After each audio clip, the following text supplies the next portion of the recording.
Hey everyone. Um, I promised you a short video talking about the latest developments in the Trump cases. And so I'm a little late. I meant to do it yesterday, but I got to it finally. So let me tell you why this is important. In the previous video where I explained what all these Trump cases were about, I mentioned a civil case. That there are a couple of civil cases. One is a defamation case brought by E. Jean Carroll against him. I'm not saying that's not significant, it is, but the ultimate stakes of the case would be probably about $10 million in damages. So that's not the one I'm here to talk about. The one I want to discuss with you is the one I flagged as being particularly important and, in my opinion, underreported by the news media because they don't seem to understand, I think, many of them, how significant this case is, but they're about to find out. And this is the case involving the state of New York versus Donald Trump and his sons and other people and all his business organizations. This is a case that is being brought by the Attorney General of the state of New York, Letitia James. That is in your materials. I've got two documents in there from the case. One is the initial complaint, and the other one I just posted, which is what I'm going to talk with you about today. That is a summary judgment that was entered against Trump by the judge.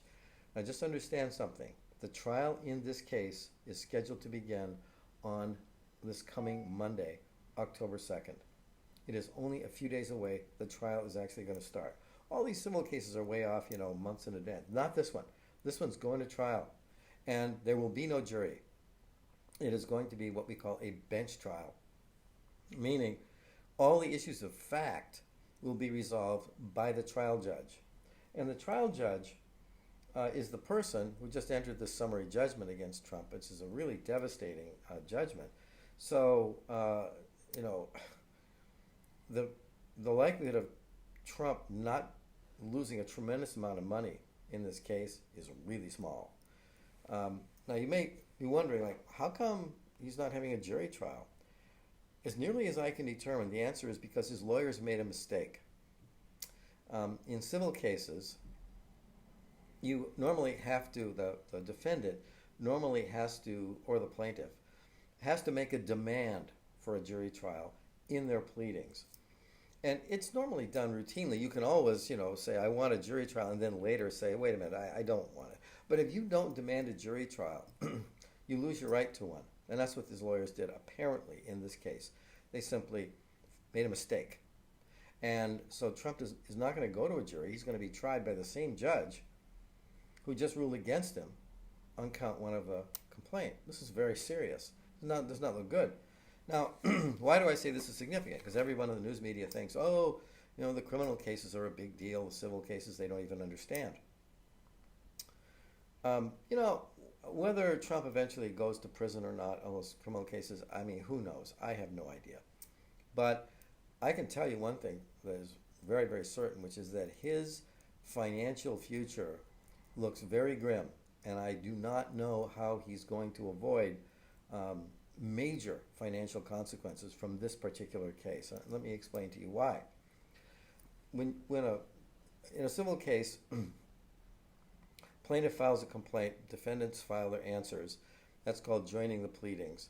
And then they go through a period of what's called discovery, where they get to try to find out about each other's cases. They ask for documents, depositions. They took Trump's deposition and so forth. They gather a lot of information. When they have gathered all that information about each other's cases, it's a very common practice to file what is called summary judgment, to request what is called summary judgment. What does that mean? That means you're asking the judge as a party, in this case the plaintiff and the defendant, meaning Trump and his people, both filed summary judgment motions. That's very common, it happens a lot. That's where both sides think they should win all or part of the case before it ever goes to a trial. It's basically saying, Your Honor, in the case of Letitia James, she's saying, Your Honor, all the evidence that we have gathered shows that Trump committed fraud and that he did it repeatedly. That means there's no evidence that he can offer to show that he didn't commit fraud. There's nothing to have a trial about. He's lost already. So you're arguing the evidence is so overwhelmingly one-sided in my direction that you should just award me the judgment now. We don't even need to have a trial. That's called summary judgment. Now, most of the time, these are not granted. This one was granted. And they did it, it's complicated. They did it on count 1 of the complaint, which is very similar to counts 2 through 7. In essence, all they have to prove, though, all the Attorney General has to prove is this.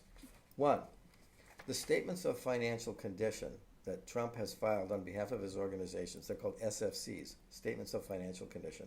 He files them, and they are used by people he wants to borrow money from, or insurance companies and others, to rely on as statements of how much his property is worth, statements of financial condition. So they just have to prove 2 things. 1, that they were false and misleading. 2, that the defendants repeatedly or persistently used them to transact business. And guess what? Both those things are undoubtedly true. 1, his statements of financial condition were full of flagrant false statements. And I'm going to read a few of them to you that the judge pointed out. And he's been doing it for years. And in his business to get loans and so forth. And he basically admits that he did. So let me just tell you, when I say false statements, let me read to you a couple of the things that he said, okay? He owns a condominium unit in Trump Tower.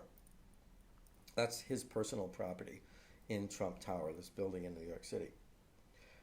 He says, well, first, the building we know for a fact is 11,000 square feet. That's how big it is. That's a pretty big condo unit, but that's how big it is, 11,000 square feet. Over a 5-year period, he submitted multiple SFCs claiming falsely that this condo unit is 30,000 square feet. In other words, roughly 3 times the size that it actually is. So the judge said, look, there's no way, like, of all people, a real estate developer would not know that he's doing this on purpose, that he's inflating the size of his own unit by 3 times. You know, I mean, if you live in a house that's 2,000 square feet, you know it's not 6,000 square feet, right? And but his lawyers made ridiculous arguments, like they said, well, you know, the calculation of square footage is a subjective process, and the judge just laughed in their face. So that's ridiculous. That's absolutely, that is an excuse no 3rd grade math teacher would accept. And they said it has to be fraud. So this is what I mean. And the other things are similar. MarALago, which is his house in his resort that he lives in Florida, that has been evaluated by the tax assessor in his area as being worth between $18 million and $24 million. Trump says it's worth between $426,000 and $612,000. In other words, roughly 23 times its actual value. And it's ridiculous. It's absolutely ridiculous argument. You know, claiming that this resort is worth, you know, $600 million when everybody knows it's worth maybe 25 max. Now, his argument for doing this was, he said, well, you know, if we sold it as a private residence for one person, then one person, you know, might pay that much for it. Well, the court pointed out, because of deed restrictions that have been put in place on MarALago, it is literally illegal for it to be used as anything other than a resort. It's a resort. That's what it has to be. It has a place in it for him to live, yes, but no rich person can come in and live in the whole thing and not use. It's a resort. It is zoned as a resort. The deed to the property says it has to be used as a resort. So he's making crazy claims. He did the same thing with some rent-controlled apartments. He said, well, if they weren't rent-controlled, they'd be worth 10 times more or whatever. I mean, you know, ridiculous claims like this. The judge said, these are fraudulent claims. There's no need for a trial. These are unquestionably fraudulent claims. So he's lost on the substance of these cases. Now, the judge, I should say, also sanctioned his attorneys, $7,500 apiece. And if they do what they did, again, it'll be a lot more than $7,500 for making ludicrous arguments. For example, as they put it, recycling arguments, quote, in flagrant disregard of prior orders of this court and the appellate court. Basically, his lawyers have continued in the trial court to make arguments that they have already taken up on appeal. They lost in the trial court previously in this case. They appealed and lost in the appellate courts on the very same arguments, got sent back down to the trial court after being told what the law was, and made the same erroneous false arguments again and again. And they've been sanctioned. If they do this again, they'll be sanctioned to the tune of a lot more than $7,500. So the point here is this. Okay, so he's going to lose. He's going to lose this case. He's already basically lost on the liability issue. But what are the consequences? And this is why I've been telling you the case is so important. And this is the part I think many people in the news media simply don't understand. The penalties that the Attorney General is requesting include basically dissolving his businesses. I mean, his businesses are being taken out of his control. All the businesses he has in the state of New York are being essentially dissolved. They're going to be placed in the hands of a court-appointed receiver who is going to be selected within the next week or two by the judge, will put in charge of his property, and will, quote, manage the dissolution of the canceled LLCs. He's got the Trump Organization. You've heard of the Trump Organization. That's his main company. He's got a bunch of other businesses as well. And any entity controlled or beneficially owned under the laws of New York by Donald Trump Jr., Eric Trump, Alan Weisselberg, former CFO of his organization, or Jeffrey McConney, who was also an assistant to the chief financial officer. Now, Ivanka Trump got dismissed out of the case early because the things that she did wrong, her false statements, were done outside of the statute of limitations. They were too long ago to have been brought forward in this case. Now, the amount at issue here, this includes dissolution of his corporations, placing him in receivership, placing all these businesses in receivership, and ultimately imposing a huge fine that will be at least $250 million. It will be at least $250 million.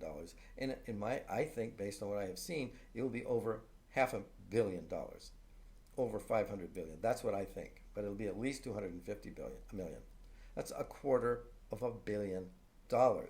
Donald Trump, by everyone's estimate who understands his finances, he doesn't have that much money. He doesn't have that much cash. He can't write a check for this. He can't pay this. But he's going to have to, because that's what the law requires. It's called disgorgement. If you make a bunch of money by false statements in New York, you have to give the money back to the state. Basically, it's disgorged. The judge will decide over the course of the upcoming trial how much he has to pay, but it's hundreds of millions of dollars that he doesn't have. So what will happen? The receiver, who will be in control of all his properties and all his businesses in the state of New York and everything they own, will have the power to sell his properties and take the money and give it to the state of New York. Trump stands to lose, potentially all or most of his entire fortune, and this is what is in the works right now. Not something like incarceration that maybe might happen 2 or 3 years down the road. And you might say, well, he'll just appeal. He's always talking about appealing. But as I was explaining, he's already appealed on all the major issues of this case. He appealed before the case was over, which is a thing that he frequently does. But he's lost these cases on appeal. And if you're thinking, oh, well, the U.S. Supreme Court will swoop in and save him with 3 of the people he appointed to No, they won't. You know why?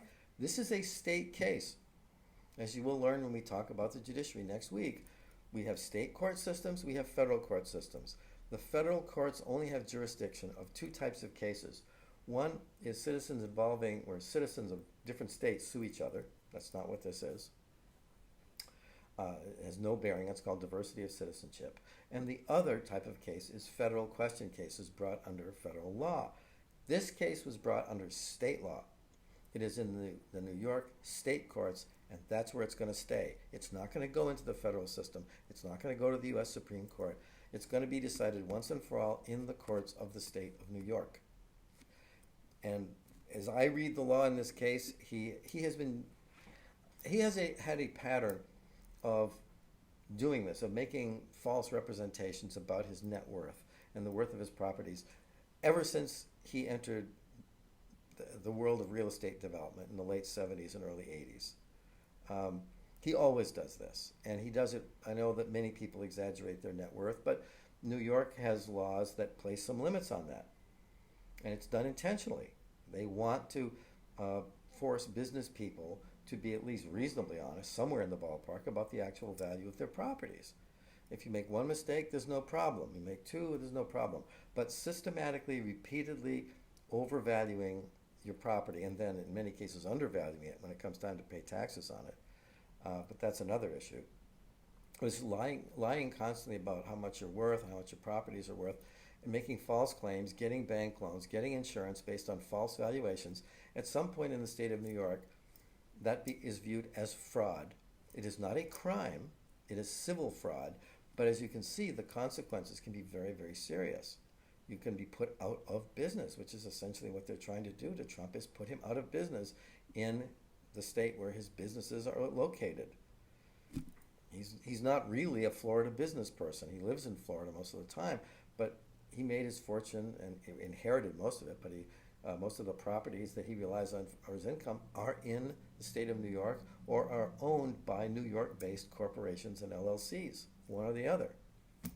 So you can look at the complaint, and you can look at the summary judgment motion. I'm not going to test you on the details of this or anything. I realize this is a 35-page legal document, but you take a look at it. You can see what's happening. Now you know what's happening in this case. It's very serious business for Trump, and I'm really not clear on how he can successfully defend this. I know I've talked about his defenses, that he has to these criminal cases, and he certainly does have some potential defenses. This one I have a hard time seeing because he's going to have a bench trial, no jury, and most of the normal defenses aren't going to work. It's a civil case. The standard of proof is simply a preponderance of the evidence as opposed to beyond a reasonable doubt. They don't have to prove criminal intent because it's not a crime. As I said, all they have to do is prove that he filed false and misleading statements of financial condition and then continued to do it repeatedly and persistently to transact business. I don't know how he can convince the judge, who's already ruled against him, that isn't what he did. So you're welcome to take this up, discuss this with your discussion leaders and each other, but there you go. So thanks for listening, and I'll be talking with you next week.